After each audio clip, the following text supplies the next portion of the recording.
दोस्तों, पिछली 3 वीडियोस में हमने अपू ट्रिलॉजीज की सभी फिल्मों की कहानी के बारे में बात की थी। आज हम इस ट्रिलॉजी की सिग्निफिकेंस, सिंबोलिज्म और एंडिंग के बारे में बात करेंगे। ये सब जानने के लिए इस वीडियो को एंड तक जरूर देखिएगा। ऐसी ही और दिलचस्प मूवीज के बारे में जानने के लिए इस चैनल को सब्सक्राइब करके बेल आइकन को जरूर दबा दीजिए।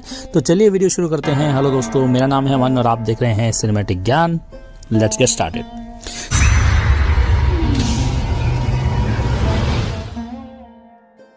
सत्यजीत राय की पहली फिल्म पाथेर पांचाली के पीछे एक ऐसी कहानी है जिसे आप खुद उनके काम से अलग नहीं कर सकते। ये एक ऐसी कहानी है जो कठिनाइयों और फाइनेंशियल स्ट्रगल से भरी हुई है। ऐसे इंसिडेंट्स जिसने भारत को अपनी नियो रियलिज्म स्टाइल में दुनिया के सामने लाने से पहले 3 साल तक प्रोडक्शन को लटकाए रखा। पाथेर पांचाली सिर्फ जिंदगी को डॉक्यूमेंट नहीं करती, ये जिंदा रहने की स्ट्रगल को दर्शाती है। ये दिलचस्प है कि अपू ट्रिलॉजी की पहली फिल्म होने के बावजूद अपू असल में इसके छोटे कैरेक्टर्स में से एक है। वो मेनली इस दुनिया में हमारी एंट्री की तरह काम करता है, एक ऑब्जर्वर जो अपने पिता हरिहर, माँ सरबजया और बहन दुर्गा के सहारे अपनी मासूमियत को बरकरार रखने के लिए घुमाए जाने वाले मोहरे के ऊपर एक सिंगुलर वॉइस बनने के लिए बहुत छोटा है। यहाँ दुर्गा है जो मेन लीड निभाती है। अगर आप ऐसे इंसान हैं जिन्हें एनवायरनमेंट और सर्कमस्टेंसेस से परे एक स्टार की जरूरत है, दुर्गा एक फ्री स्पिरिट है जो अपने माता पिता के उस खोए हुए बगीचे से फल चुराती है जिसे उन्होंने एक रिश्तेदार का कर्ज चुकाने के लिए बेचा था। वो अपनी इक्वली शरारती बूढ़ी आंट को खाना खिलाती है और अपनी सक्सेस का मजा लेती है। हम उसे गरीबी से जूझते, प्लान बनाते, हंसते और माँ के गुस्से से बचने की कोशिश करते हुए देखते हैं। वो हर बार अपनी पड़ोसी की जमीन पर चोरी करने के बाद पकड़ी जाती है, भले ही रंगे हाथों नहीं, लेकिन सभी जानते हैं कि ये उसी ने किया है। वहीं दूसरी तरफ सरबजया को बेसलेस एक्यूजेशंस के साथ अपने दरवाजे पर किसी के सामने कॉन्फिडेंस से खड़ी होने में कोई परेशानी नहीं होती। वो सपने देखने वालों के परिवार के बीच एक बहुत ही प्रैक्टिकल औरत है। ये सेंटर उन्हें मजबूत बनाए रखता है। उसे ऐसा होना ही चाहिए क्योंकि हरिहर अक्सर महीनों तक काम पर निकल जाता है और अपने एम्प्लॉयर्स में इस तरह का पेशेंस रखता है कि वो इवेंचुअली उसे सैलरी दे देंगे और इस प्रोसेस में वो बच्चों को भूखा मरने का जोखिम भी उठाता है। हालांकि ऐसा लगता है कि जब भी उन्हें पैसों की बहुत ज्यादा जरूरत होती है तो किस्मत किसी तरह से पैसे मुहैया करा ही देती है ताकि काम चल सके। ना तो राय और ना ही हम ये जान सकते हैं कि हर एक फेटफुल एक्ट सिर्फ इनएविटेबल को लंबा खींचने वाला एक बैंडेड है, लेकिन ये जिंदगी है। हम सभी प्रायोरिटीज तय करते हैं इससे पहले कि हम ये पता लगाएं कि जिस चीज की हमें फौरन जरूरत नहीं थी वो असल में बाकी चीजों के लिए क्रूशियल फाउंडेशन थी। कभी कभी ये एहसास भारी पड़ता है और कभी कभी इसे एक बार फिर अनदेखा किया जा सकता है। रेयर ओकेजन्स पर यह आपको अंदर तक झंझोर देता है। आप ये अंदाजा लगाने में सही होंगे कि पाथेर पांचाली ठीक इसी तरह की तबाही की ओर काम करती है क्योंकि ऐसा होना ही चाहिए। और जब आपके सामने आने वाले कंडीशंस यहाँ दर्शाई गईं तो हैप्पी एंड की कल्पना करना बहुत डिफिकल्ट होता है। बात फिर वहीं वापस आ जाती है कि फिल्म जिंदा रहने के स्ट्रगल के बारे में है। काबू पाना, पल्ला झाड़ना और आगे बढ़ना। ट्रेजेडी अनअवॉइडेबल है, इसलिए आप जो हैं वो इस बात का डायरेक्ट रिजल्ट है कि आप रिस्पॉन्स में क्या करते हैं। आप श्योर हो सकते हैं कि उम्मीद की किरणें उस तरह की हिम्मत से बनी हैं जो कठिनाइयों का सामना करने के लिए जरूरी हैं, क्योंकि वो तब भी हंसने में सक्षम हैं जब चावल का कटोरा खाली हो। सरबजया और हरिहर की ताकत अपू और दुर्गा को किसी भी जिम्मेदारी के बोझ से बचाने में मदद करती है ताकि वो जितना हो सके उतने लंबे वक्त तक बच्चे बने रहें। एग्जिस्टेंशियल क्राइसिस को पार करते हुए खुशी के ये पल जादुई होते हैं। इतनी कठिनाइयों के बाद आप उम्मीद करेंगे कि बनारस के तट पर अपनी नई जिंदगी में परिवार को खुशी और सक्सेस मिलेगी। दुख की बात है कि रियलिटी कभी इतनी सिंपल नहीं होती। हरिहर के प्रीस्ट का काम करने की वजह से पैसे की हमेशा कमी रहती है, लेकिन ये गंगा पर एक पवित्र स्थान है जहां बिजनेस नियर फ्यूचर में घर के लिए सस्टेनेबल इनफ है। हालांकि प्रेजेंट में वो एक मैरिड कपल के साथ एक अपार्टमेंट बिल्डिंग में रहते हैं जिस पर उन्हें भरोसा है, पर सरबजया को अपने पति के दूर रहने पर बहुत डर लगता है। इसलिए जब हरिहर बीमार पड़ जाता है और मर जाता है तो उसका वहां अपू के साथ अकेले रहना सूटेबल रिस्पॉन्स नहीं है। इसके बजाय वो अपने परिवार के गाँव वापस जाने का टफ डिसीजन लेती है। यहीं से सेपरेशन और सेक्रीफाइस की मेन थीम सामने आती है। अपू अपनी फर्दर एजुकेशन के लिए चला जाता है जबकि सरबजया बंगाल में अकेले रह जाती है। ये 2 वर्ल्ड्स का टकराव है, मॉडर्निज्म वर्सेस ट्रेडिशनलिज्म, जिसमें मॉडर्निज्म लगातार विक्टोरियस साबित होता है। इस तरह हम देखते हैं कि सरबजया हर मौके पर अपने बेटे को अपनी भलाई से ऊपर रखती है। वो अपने बेटे के साथ हर बहस की शुरुआत नीडी और ओवरली पेरेंट की तरह कर सकती है, जहां तक उसे अपने भले के लिए डिसीजन लेने के लिए एनकरेज करना है, लेकिन एंड में ये रिजल्ट एक आसान मुस्कान और जिस भी रास्ते पर अपू जाना चाहता है उसे एक्सेप्ट करने की फीलिंग देता है। हम लगभग लड़के की गांव को पूरी तरह से छोड़ने की इच्छा को डिसअप्रूव करने लगते हैं। इस प्रोसेस में वो अपनी माँ के प्यार को अनदेखा करके उसे दुख पहुंचाता है। वो अभी भी शायद ये समझने के लिए बहुत छोटा है। हालांकि सरबजिया भी कोई शहीद जैसी नहीं है, वो एक संत की तरह है। छुट्टियों से क्लासेस में लौटने वाली सुबह अपू को जगाने के लिए जानबूझकर इग्नोर करने जैसी गलतियां उसने की हैं, लेकिन वो उसे रुकने के लिए कभी गिल्टी फील नहीं करवाती। वो खुददारी के चलते खुद को रिपीट नहीं करती। वो जानती है कि अपू को उसके सामने रखी गई जिंदगी जीनी चाहिए जिसको वो फॉलो नहीं कर सकती। उसने उसे खुद ही पाला है और उसे वो पोषण दिया है जो उसे एक थॉटफुल और इंटेलिजेंट इंसान बनाता है। अब अपू की बारी है कि वो आगे बढ़कर अगला कदम उठाए। कहानी की इमोटिव क्वालिटी पावरफुल है और माँ और बेटे की कहानी हर उस बच्चे के साथ रेजोनेट करती है जिसे खुद को डिस्कवर करने के लिए अपने घर से निकलना पड़ता है। यहाँ हम देख सकते हैं कि पाथेर पांचाली और अपराजितो के बीच एक सर्टेन प्रोग्रेस थी, लेकिन अपूर संसार में ये एक लंबी छलांग में बदल जाती है जो देखने लायक है। हम अपू से उसके एवोल्यूशन में एक और इम्पोर्टेंट मोमेंट में मिलते हैं। अपू का कहना है कि एक राइटर के लिए एक ग्रैंड इमेजिनेशन ही काफी होती है। फिर भी वो अपने दोस्त पोलू के साथ उसके मामा के घर जाने के लिए सहमत हो जाता है, जहां वो रिसर्च के लिए उसकी कजिन अपर्णा की शादी में शामिल होने जाता है। इसके बाद in the form of marriage जिंदगी में लेटेस्ट अनएक्सपेक्टेड डेवलपमेंट के लिए हाथ मलने से पहले हमें समझ में आ जाता है कि उसने आखिरकार अपर्णा के रूप में अपनी खुशी पा ली है। जैसे जैसे उनका प्यार पनपता है, प्रेगनेंसी की शुरुआत होती है और अपू को एक बार फिर परिवार का साथ मिलता है। ये राय और बंदोपाध्याय की स्किल्स का नतीजा है। मुझे असल में लगा कि अपू उस कर्स्ड एग्जिस्टेंस से बच गया है जिसकी कोई वजह नहीं थी, बल्कि सिर्फ बैड लक था। अफसोस ऐसा नहीं होता।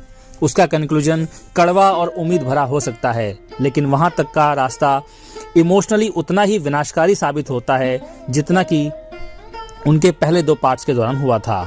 ट्रेजेडी इनएविटेबल हमला करती है और आप अपू के खुद को उन लोगों से दूर करने के फैसले पर विश्वास करने से नहीं बच सकते जिनकी वो कभी परवाह करता था या कभी कर सकता था। यही एक लौता लॉजिकल आंसर है। उसकी जिंदगी में एक चीज लगातार रही है, उसके पीछे छोड़े गए डेथ्स के निशान, कड़ी मेहनत की डार्क माइंड्स और एक डैमेज सोल, अकेलेपन की सेल्फ इम्पोज जेल जिसे एक्सेप्ट करना उसके लिए उसकी नीयत था। मुझे लगता है कि अपूर संसार का मेरा पसंदीदा हिस्सा अपू की मुस्कान देखना है। ये पूरी सीरीज में देख पाना काफी कठिन रहा है। यहाँ तक कि जब वो एक छोटे लड़के की तरह अपनी बहन दुर्गा के साथ ट्रेन्स को देखने के लिए खेतों में घूमता था, तब भी ऐसा कम ही देखने को मिलता है। उसका नया स्वभाव अपू के पिता हरिहर की याद दिलाता है, एक गरीब आदमी जो हमेशा ऑप्टिमिस्टिक मुस्कान के साथ चीजों के ब्राइट साइड को देखता था, जबकि उसकी प्रैक्टिकल वाइफ सरबजिया इक्वेशन में रियलिज्म को शामिल करने की कोशिश करती थी। अपने फादर की तरह ही अपू भी लिखना चाहता है और जब वो इन शब्दों को लिखता है तो उसे सबसे ज्यादा खुशी मिलती है। अगर 7 रुपए महीने के किराए पर ट्यूशन पढ़ाना उसके लिए काफी है तो वो अपने अपार्टमेंट की दीवार पर सजे महान आर्टिस्टिक दिमागों में से एक बन सकता है, तो ये स्ट्रगल सार्थक होगा।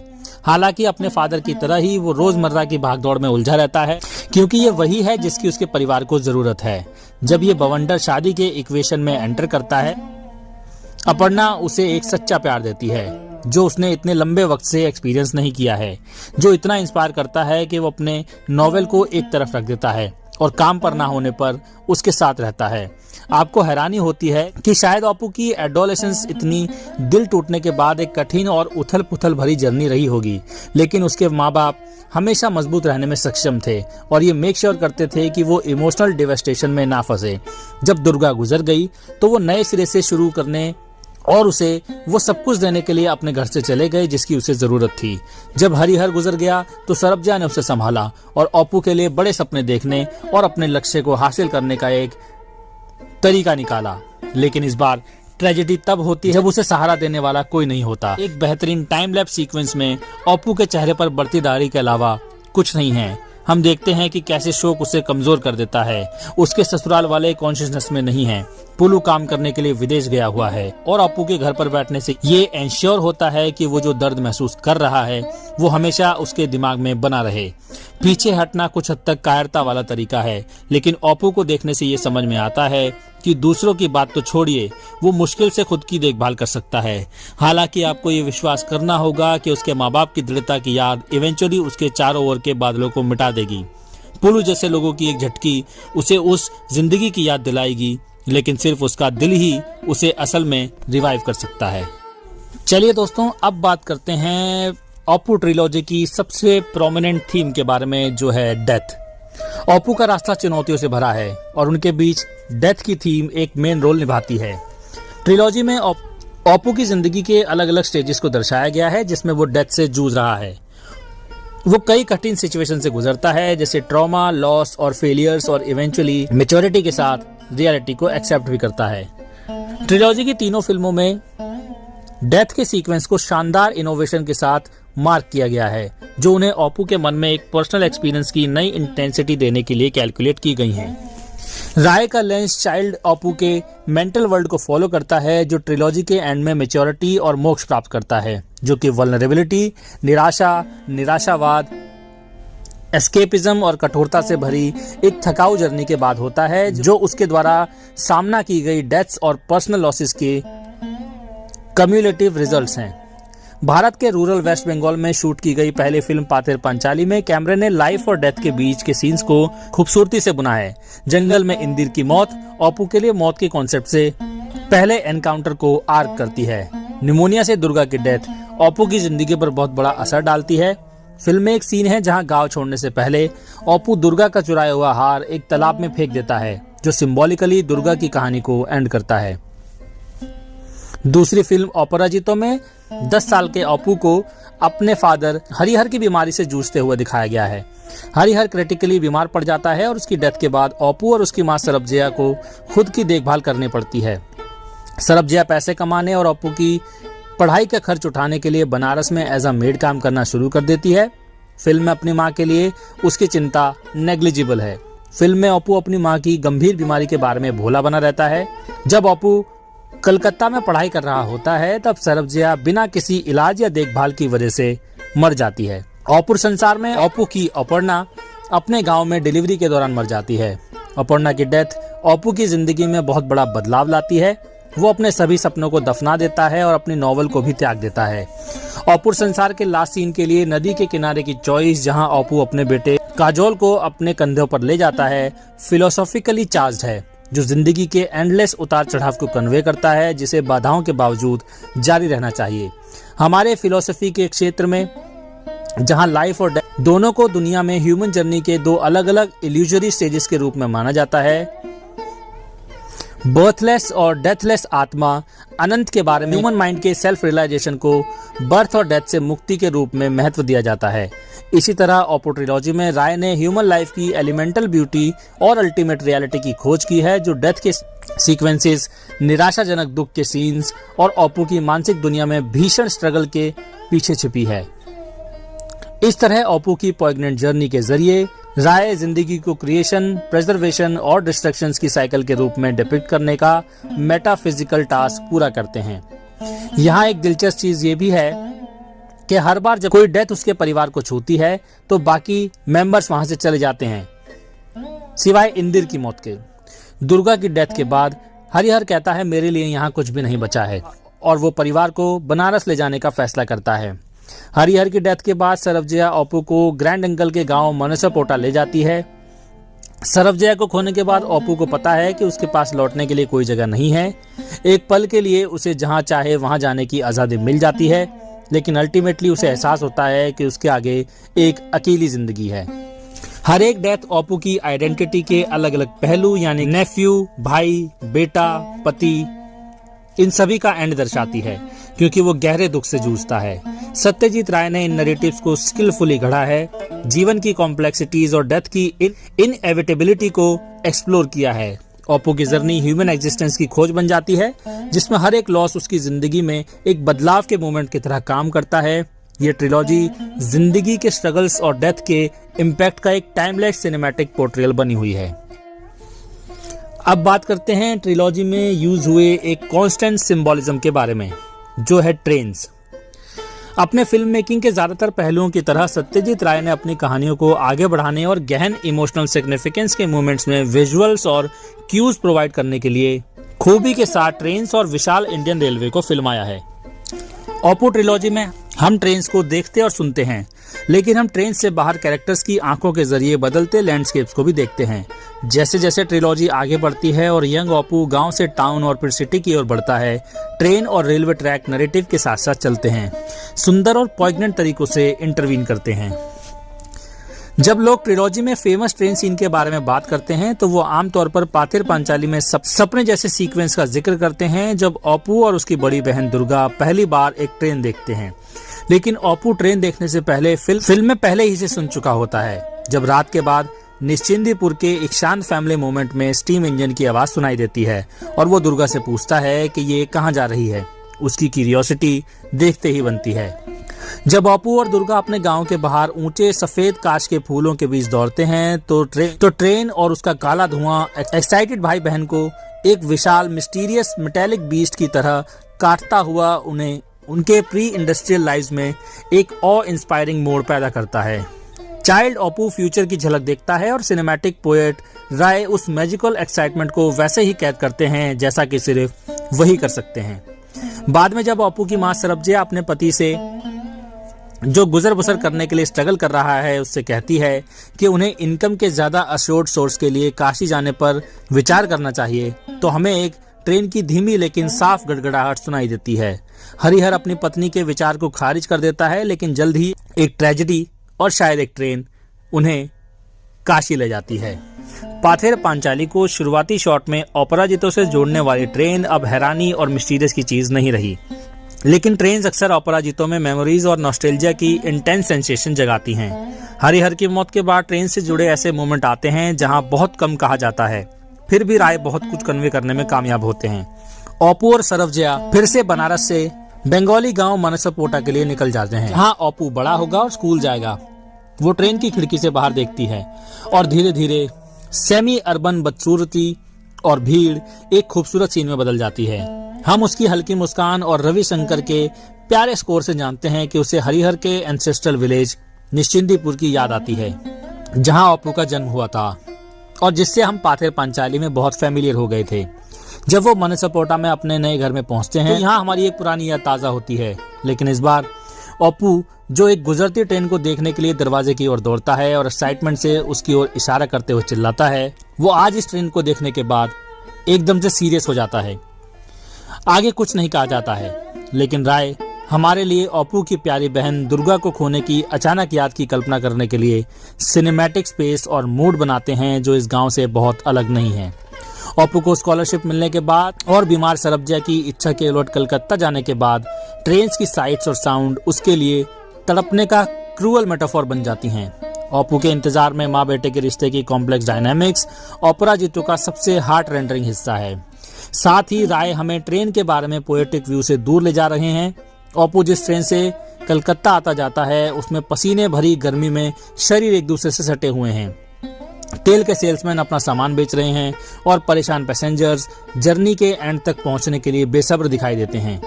बड़े शहर में रेलवे स्टेशन पर धक्का मुक्की हो रही है और पटरियां भूल भुलैया की तरह अलग अलग दिशाओं में जाती हैं।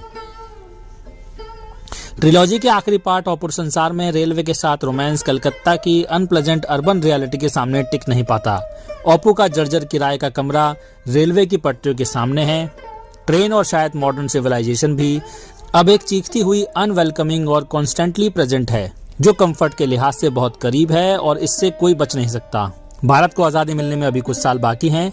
हम ओप्पो संसार की शुरुआत में इनकलाब जिंदाबाद के नारे सुनते हैं और अर्बनाइजेशन के साथ आने वाली बड़ी प्रॉब्लम्स फ्यूचर के रिपब्लिक के लिए पहले से ही एक वार्निंग साइन है, क्योंकि दुनिया के कई ओप्पो काम की तलाश में बड़े शहरों की ओर जा रहे हैं। लेकिन राय हमेशा पर्सनल चीजों में ज्यादा दिलचस्पी रखते हैं। ओप्पो संसार में एक सीन है जिसमें ओप्पो की पत्नी अपर्णा कोयले को गर्म करके और कोयले की टोकरी को अपने कमरे के बाहर ले जाकर नीचे से अचानक आने वाली ट्रेन की कर्कश आवाज को रोकने के लिए अपने दोनों हाथों से अपने कान बंद कर लेती है। इसके बाद एक शानदार शॉट आता है जो उस मोमेंट के साइकोलॉजी को कन्वे करने में राय की महारत को दर्शाता है।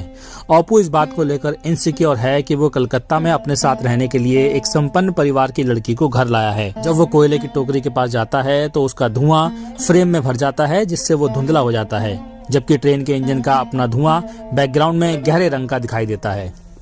लेकिन राय, जो खुद कलकत्ता में जिंदगी भर थे, शहर की आजादी के बारे में बहुत जागरूक थे।